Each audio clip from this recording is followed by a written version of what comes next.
सोच कर देखिए, आने वाले सिर्फ 5 सालों में बिहार भारत के सबसे तेजी से बढ़ने वाले राज्यों में से एक बन सकता है। जी हाँ, 2025 के आखिर से बिहार एक ऐसे ही बड़े और महत्वाकांक्षी सफर पर निकलने वाला है। तो आज हम इसी विशाल योजना को थोड़ा और गहराई से समझने जा रहे हैं। और इस पूरे मिशन के दिल में है ये एक शक्तिशाली नारा। लेकिन ये सिर्फ एक नारा नहीं है, ये असल में बिहार के हर नागरिक के जीवन को बेहतर बनाने का एक वादा है। ये उस बदलाव की नींव है जिसकी हम आज बात करेंगे। एक जमाना था जब बिहार को बीमारू राज्य कहा जाता था, मतलब बीमार और पिछड़ा हुआ। लेकिन अब ये छवि बहुत तेजी से बदल रही है। लक्ष्य अब बिल्कुल साफ है, भारत के विकसित राज्यों की लिस्ट में शान से खड़ा होना। इसका मतलब सोचिए, सिर्फ 5 सालों के अंदर बिहार के हर इंसान की आमदनी दुगनी हो जाए। ये सिर्फ एक नंबर नहीं है, ये बेहतर जिंदगी, बेहतर पढ़ाई लिखाई और एक रोशन भविष्य का प्रतीक है। यही इस पूरे रोड मैप की असली कामयाबी होगी। तो सवाल ये है कि इतना बड़ा लक्ष्य हासिल कैसे होगा? इसका जवाब छिपा है सरकार के मास्टर प्लान में, जिसका नाम है 7 निश्चय 3। चलिए इसके अंदर झांकते हैं और देखते हैं कि ये है क्या। देखिए, ये कोई एकदम नई शुरुआत नहीं है। इसे ऐसे समझिए कि एक मजबूत नींव पर अब एक ऊंची इमारत बनाई जा रही है। 7 निश्चय 3 पिछली कामयाब पॉलिसीज का ही अगला और ज्यादा तेज कदम है, जो विकास की रफ्तार को एक नए लेवल पर ले जाएगा। तो ये है वो 7 पिलर्स जो इस इमारत को थामेंगे। दोगुना रोजगार और आमदनी से लेकर फलता फूलता उद्योग, बेहतर खेती, अच्छी शिक्षा और स्वास्थ्य, मजबूत इंफ्रास्ट्रक्चर और आखिर में एक आसान जिंदगी।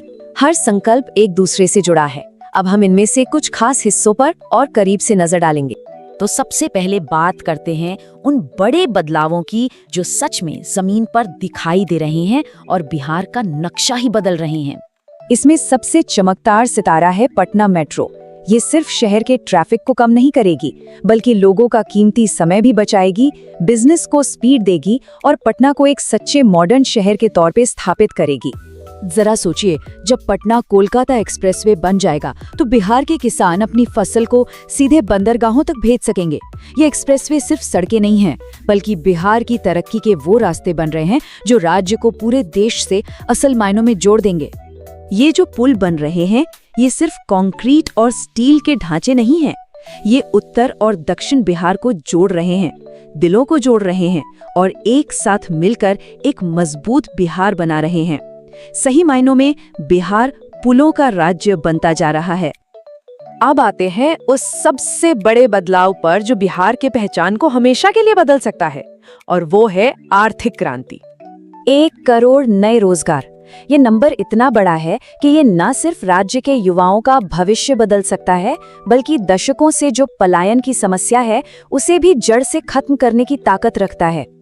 लेकिन ये नौकरियां आएंगी कहां से? इसका जवाब है निवेश। सरकार का लक्ष्य है 50 लाख करोड़ रुपए का प्राइवेट इन्वेस्टमेंट लाना। ये पैसा राज्य में नई फैक्ट्रियों, टेक्नोलॉजी पार्कों और खेती से जुड़े उद्योगों में लगाया जाएगा। और हाँ, ये निवेश कहीं भी नहीं होगा। सरकार ने उन सेक्टर्स को चुना है जिनमें बिहार के पास एक नेचुरल एडवांटेज है, जैसे कि कपड़ा, इथेनॉल और फूड प्रोसेसिंग। इससे क्या होता है कि कामयाबी का चांस कई गुना बढ़ जाता है। और इन्वेस्टर्स के लिए तो मानो रेड कारपेट बिछा दिया गया है। ये जो प्लग एंड प्ले मॉडल है, ये कुछ ऐसा ही है। सरकार ने सब कुछ तैयार कर दिया है, जमीन, बिजली, पानी। निवेशकों को बस आना है, अपनी मशीनें लगानी है और प्रोडक्शन शुरू करना है। कितना आसान हो गया है। सड़कें और फैक्ट्रियां तो ठीक हैं, लेकिन किसी भी विकास की असली आत्मा तो वहाँ के लोग होते हैं। तो चलिए देखते हैं कि ये रोड मैप बिहार के लोगों के जीवन को सीधे तौर पर कैसे छू रहा है। पटना का पीएमसीएच दुनिया का दूसरा सबसे बड़ा अस्पताल बन रहा है। इसका सीधा मतलब ये है कि बिहार के लोगों को वर्ल्ड क्लास हेल्थ केयर अपने ही राज्य में मिलेगी। अच्छे इलाज के लिए अब बाहर जाने की जरूरत नहीं पड़ेगी। स्मार्ट क्लासरूम और मॉडल स्कूल ये सिर्फ इमारतें नहीं हैं, ये भविष्य के इंजीनियर, डॉक्टर और वैज्ञानिक तैयार करने की नर्सरी हैं। ये निवेश बिहार की आने वाली पीढ़ियों के लिए है, जो राज्य को ज्ञान का एक बड़ा सेंटर बनाएंगी। हाँ, इतना बड़ा सपना देखना एक बात है और उसे सच करना दूसरी। जाहिर है, इस सफर में कई चुनौतियां भी हैं। ये राह आसान नहीं होने वाली। बाढ़ और सूखे जैसी कुदरती आफतें एक बड़ी चुनौती हैं, लेकिन सरकार वाटर मैनेजमेंट पर काम कर रही है। उसी तरह बड़ी आबादी को बोझ के बजाय एक ताकत में बदलने के लिए स्किल डेवलपमेंट पर जोर दिया जा रहा है।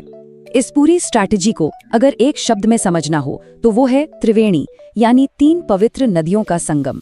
यहाँ ये 3 नदियां हैं। पहला मॉडर्न इंफ्रास्ट्रक्चर जो विकास की धारा है, दूसरा बेहतर खेती जो समृद्धि की धारा है, और तीसरा स्किल्ड युवा जो भविष्य की धारा है।